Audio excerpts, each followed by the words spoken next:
इमरान साहब, इस बात का इम्कान है कि इमरान खान साहब भी एग्जाइल में चले जाएं, जैसे हमने इससे पहले देखा मोहतरमा भी गई, मियाँ साहब भी गए? मुझे नहीं लगता। इमरान खान जो है उनकी शख्सियत इस तरह की नहीं है कि वो जाएं, और दूसरा ये कि वो खुद एक ज़िद्दी और खुद सर तबीयत के मालिक हैं। उन्होंने जब फैसला कर दिया है कि उन्होंने लड़ाई कर दी है, तो वो देखें लड़ाई के मोड में ही है, वो अब जाएंगे नहीं। मैं नहीं समझता ज़ाती तौर पे कि वो बाहर चले जाएं, यही रहेंगे चाहे मामला जितने भी बिगड़ जाएं। वो सिर्फ मामलात को सुलझाने के लिए बाहर कभी नहीं जाएंगे। और पार्टी को बैन करने की जो बात हो रही है, इससे कोई फ़ायदा हो सकता है? समीना, माजी में कितनी दफ़ा मुख्तलिफ पार्टियां बैन होती रही हैं, जब उनको कोई फ़ायदा उसमें नहीं हुआ तो फिर आप मुझे ये बताएं कि पीटीआई जो इस वक्त, देखें आपको अच्छा लगे या बुरा लगे, लेकिन पीटीआई इस वक्त मकबूल तरीन सियासी जमात बनी हुई है। अगर मकबूल तरीन सियासी जमात को आप बैन कर देते हैं तो उसका नतीजा क्या निकलेगा? उसका नतीजा कुछ भी नहीं निकलेगा, सिवाय इसके कि अनारकी और हिजान मज़ीद बढ़ेगी, इसमें मज़ीद इजाफा होगा। जहाँ तक ये बात है कि ये जो 9 मई को एक्ट हुआ, तो मैं ज़ाती तौर पे समझता हूँ कि बहुत सारे पाकिस्तानियों की अक्सरियत इस काम के ख़िलाफ़ है। और अब तो बिल आखिर इमरान खान साहब ने ख़ुद भी मजम्मत कर दी है, सदर अलवी ने मजम्मत की है, सब ने मजम्मत की है। वो लोग जो उसमें इन्वॉल्व हैं उनको ज़रूर सज़ा मिलनी चाहिए, और सख्त से सख्त सज़ा मिलनी चाहिए, इसमें कोई दूसरी राय नहीं। लेकिन उसकी आड़ में आप पूरी किसी एक जमात को दहशतगर्द करार नहीं दे सकते। और मैं नहीं समझता कि मजमूई तौर पे आप ये कह दें कि इस कार्रवाई के बाद पूरी सियासी जमात ही जो है वो दहशतगर्द तंजीम में बदल चुकी है। अगर उसके कुछ लोग इन्वॉल्व हैं और लीडर, और उनके सबूत भी हैं, तो ठीक है, आप सबूत दिखाएं और उनको भी किटारे में लेके जाएं, उनको भी सजा दें। बल्कि अब तो इमरान साहब, काफ़ी मैं वीडियोस देख रही थी, यास्मीन राशिद साहिबा की भी वीडियो थी और भी लीडरान की वीडियो थी, जो ये बाकायदा मना कर रहे थे कि आप लोग अंदर ना जाएं। ऐसी मैंने खुद वीडियो देखी है यास्मीन राशिद साहिबा की। तो इससे तो उल्टा तासुर जाता है कि जहां लीडरशिप मौजूद थी वो तो रोक रही थी, जहां पे लीडरशिप मौजूद नहीं थी वहां मॉब आउट ऑफ कंट्रोल भी था। ये तो आपने देखी है ना, हो सकता है किसी वीडियो में कुछ लीडर उकसा भी रहे हो। मैं वही कह रही हूँ ना, एग्जैक्टली। लेकिन ये चीजें ये हैं कि आप सच को सामने तो लाएं, सच को सामने लाएं, अदालतों में पेश करें। इमरान साहब, इन्वेस्टिगेशन से हो सकता है ना, लेकिन हमें तो ऐसा तासुर मिल रहा है कि बगैर इन्वेस्टिगेशन हुकूमत तो ये वो यानी तय कर चुकी है कि ये इनका ही काम है और ये बाकायदा एक पार्टी पॉलिसी के तहत हुआ। नहीं, देखिए समीना, बात ये नहीं है कि हुकूमत तय कर चुकी है। बात ये है कि ये देखें अभी भी जो फुटेज चल रही है, ये जो लोग हैं जो ये तोड़ फोड़ कर रहे हैं, जो चीज़ें आपके सामने फुटेज इस वक्त चल रही है, क्या ये हुकूमत ने तय किया कि इनसे ये करवा के फिर इनको अंदर कर दें? नहीं, मैं तो ये कह रही हूँ कि ये लोग पीटीआई के बाकायदा इमरान खान के हुक्म पे ये ऐसा करें, ये चीज इन्वेस्टिगेशन साबित करेगी ना। ये इन्वेस्टिगेशन साबित करेगी, लेकिन ये जो लोग हैं इनको सजा मिलनी चाहिए और जरूर मिलनी चाहिए। अब अलबत्ता ये कि किस लीडर के कहने पे उन्होंने किया, ये कानून के तरीके के मुताबिक उनको फैसला करना चाहिए, इन्वेस्टिगेशन करनी चाहिए, और जो लोग उसमें वाकई को इन्वॉल्व हैं उनको जरूर दें और सबको रगड़ा डाली गए। चौधरी साहब, ये जो बैन करने का एक बात हो रही है और कह रहे हैं कि जी ये डिक्लेयर कर दिया जाए कि ये दहशतगर्द जमात है, इसका क्या प्रोसेस इतना ही आसान है कि जिस तरह से हुकूमत ने ये आज वो निगरान हुकूमत ने भी इलेक्शन कमीशन को कहा जी ये वीडियोस दे दी है, एविडेंसेस दे दिए ये जी, तो इसके बाद आगे प्रोसेस आगे शुरू हो सकता है? इसका प्रोसेस समीना ये होता है कि वफाकी हुकूमत सिफारिशात भेजती है सुप्रीम कोर्ट ऑफ पाकिस्तान को, और सुप्रीम कोर्ट ऑफ पाकिस्तान ने फाइनली डिसाइड करना होता है। पाकिस्तान की तारीख में अवामी नेशनल पार्टी, जिसको आप कहते हैं, वो नेशनल अवामी पार्टी होती थी आगाज़ में, उसको एक दफ़ा बैन किया गया था और उसमें इराक़ की सफारत खाने से असला निकाला गया था।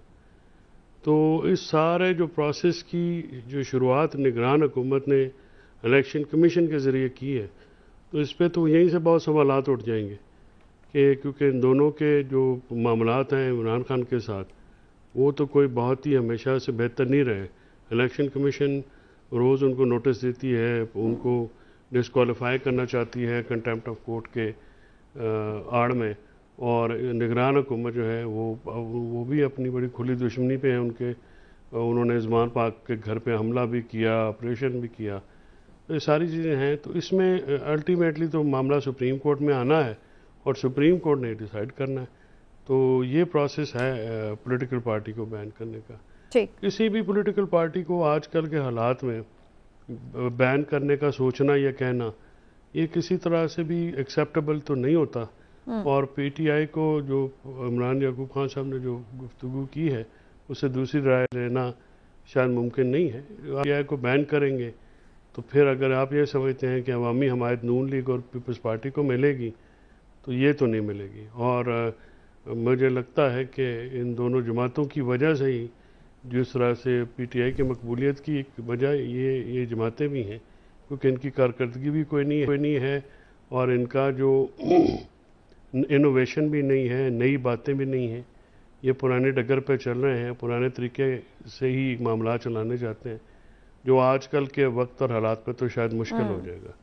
तो उस चीज़ को देखते हुए जो है अदालतों की आपने बात की है, लेकिन अदालतें तो खुद ऐसा तो नहीं हो गया चौधरी साहब के अंडर प्रेशर आ गई हैं या खुद को बेबस महसूस कर रही हैं। एक तरफ हमने देखा, हम पिछले हफ्ते ये डिस्कशन भी कर रहे थे कि शायद कोई तौहीन अदालत का नोटिस जारी हो जाएगा, कुछ हो जाएगा, लेकिन हमें नहीं देखा कि सुप्रीम कोर्ट में कोई बहुत बड़ी कोई कार्रवाई की हो।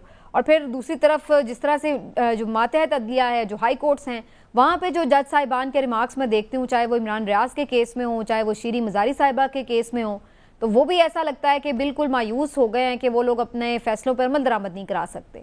तो फिर हम किससे उम्मीद रखें ऐसी सूरत हाल से? देखिए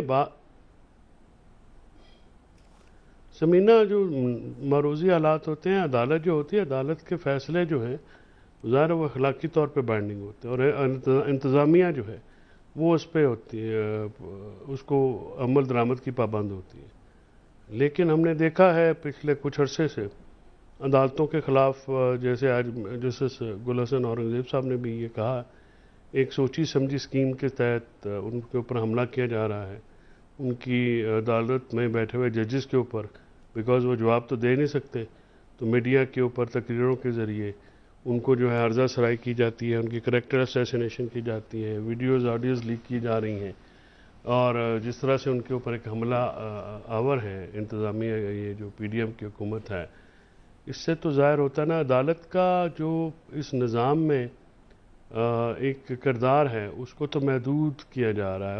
और इस तरह से यही ख़तरा है कि इस तरह से अगर चलाया जाता है तो ये तो फिर अनारकी और एक उस किस्म का मुल्क बन जाएगा जिसमें जिसकी लाठी उसकी भैंस चलेगी। तो मुल्क क्या, घर निज़ाम किस तहत चलते हैं। अगर घर में भी निज़ाम ना हो और हर कोई अपनी मर्ज़ी करे तो घर तो तबाह हो जाते हैं। तो जो मुल्क को चला रहे हैं उनको भी सोचना तो पड़ेगा कि क्या इस तरह से मुल्क चल सकता है, क्या इस तरह से आप अदालतें बेल दें और आप जेल में डाल दें, क्या ये रवैया ठीक है, क्या ये कितनी देर चलेगा। हारून रशीद साहब ने जैसे कहा है, ये इस तरह से तो मामलात जो हैं पाकिस्तान में जिस तरह से, मैं इस पे शॉर्ट कमेंट इमरान साहब का भी ले लूं, फिर मुझे ब्रेक की तरफ जाना है चौधरी साहब। लेकिन ये बात बड़ी रेलेवेंट है इमरान साहब के, जिस तरह से बेल्स होती हैं फिर गिरफ्तारी हो जाती है और रात नहीं गुजरती है तो गिरफ्तारी हो जाती है। बल्कि फवाद चौधरी साहब को आपने देखा कि उन्हें किस तरह भाग के वो दोबारा हाई कोर्ट गए, शीरी मजारी साहिबा को जिस तरह रात के वक्त दोबारा उठाएगा। तो ये अब सवाल यहाँ पर ये पैदा होता है कि फिर अल्टीमेटली अदालतें क्या करेंगी। अब सुप्रीम कोर्ट ने भी कोई उस तरह तौहीन अदालत का भी नोटिस नहीं भेजा। सबीना, अदालतें फिर ये करेंगी कि जैसा चौधरी ज़हरुल्लाह साहब के केस में हुआ था कि अदालतों ने ये किया था कि जितने केसेस होंगे उनमें जमानत और जितने अभी होंगे उनमें भी जमानत, तो वो फिर भी पकड़ लेते हैं। सुन लेना, गुजारिश ये है कि यहाँ पे सूरत हाल ये है कि अदालतें तो जो उनके पास केस जाएगा उसी में जमानत दे सकती है ना। जहाँ तक ये बात है कि दूसरे केस में पकड़ना, तो अब देखें कानूनी तरीकाकार ये है कि अगर किसी पे कुछ 10 ये अलग एक बहस है कि वो केसेस ठीक हैं या गलत हैं, कहीं उनको वैसे तोना लगाने के लिए नहीं तो केसेस कर दिए गए, जो अक्सर होता है हमारे यहाँ। लेकिन अगर केसेस हैं, वो झूठे हैं, वो सच्चे हैं, वो बेबुनियाद हैं, जो भी हैं, उसमें कानून नाफिज करने वाले इदारे जो हैं, पुलिस हो तो पकड़ेगी, उनको गिरफ्तार तो करेगी। अब वो बेचारा अगर उस पर 10 केस हैं, 20 केस हैं या 25 केस हैं, जितनी देर तक वो उस प्रोसेस में भुगतेंगे नहीं, उनको ये सब भुगतना पड़ेगा। और ये आज इसलिए हो रहा है कि माजी में भी हुकूमतें इसी तरह से करती रही हैं। इमरान खान साहब के खुद अपने दौर में भी इस तरह से लोगों पे मुकदमात होते रहे हैं। वो अलग बात है कि वो कहें जी वो हमें नहीं पता था, किसी और ने किए, भाई किसी ने भी किया, हुकूमत तो आपकी थी। तो जब ये हर हुकूमत में इस तरह से लेकिन होगा, इतनी तो तादाद में तो किसी के ऊपर भी नहीं हुए इमरान साहब, इस तरह का तो नहीं था कि उधर से सुबह निकल रहे हैं शाम को पकड़े जाए। समीना, आप शायद भूल गई हैं मीर शकील उर रहमान पे 100-150 से ज्यादा मुकदमात हुए थे, ऐसे बहुत सारे केसेस हैं। आप रहने दें, हर दौर में इस तरह के काम होते रहे हैं। अब ये कहना कि जी एक पे एक कत्ल भी कत्ल है और 10 कत्ल भी कत्ल है,